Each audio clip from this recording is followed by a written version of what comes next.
This is a special ring. You don't get it unless you complete an engineering degree. Most people would look at this and think, you're set for life, you have a career now. When I graduated, I had a choice.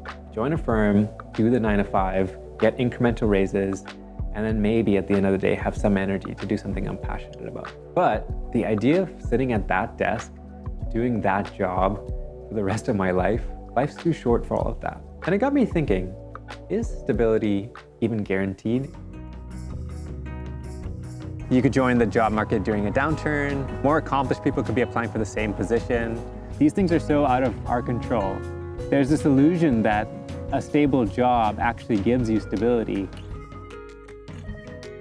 I've been self-employed and doing creative things for 10 years now, and I faced a lot of instability along the way. But it's one of those things that as it comes up, you just learn how to move through it. The instability itself forces you to try to find a solution or to do something differently or to learn something that you don't know.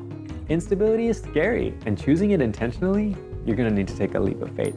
Somewhere along the way, I realized you don't get stability, you build it. Speaking of stories, I remember when I was in Edmonton, I applied for this graphic design job and I got shortlisted to the top 3 out of 30 people that had applied. I'm pretty sure these people had actual graphic design degrees, which I did not. So I remember being very elated and excited to have made it into the top 3. But then also equally as disappointed when they told me that I didn't get the job.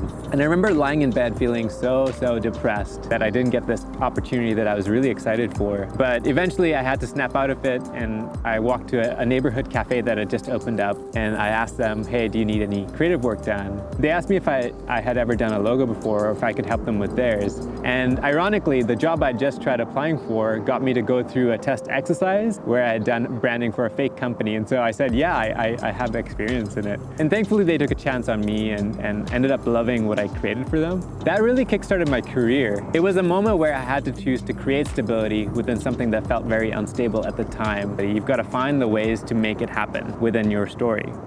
Something that really reassures me is when I see people over and over again being resilient and resourceful when facing challenges. You're literally wired to build stability wherever you go.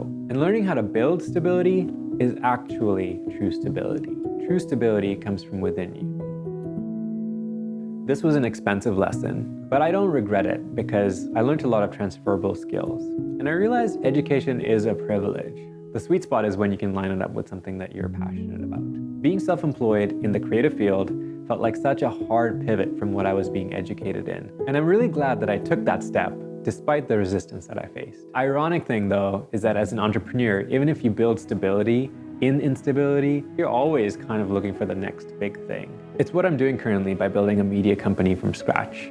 I started as a filmmaker and I got a degree of stability within that, but now I'm setting myself an even bigger vision to attain. I don't know if it's gonna work or not, but I'm committed to documenting the journey, so you're gonna see what happens either way. If you like what you've seen and any of this resonated with you, do let me know what you feel has been holding you back in the comments.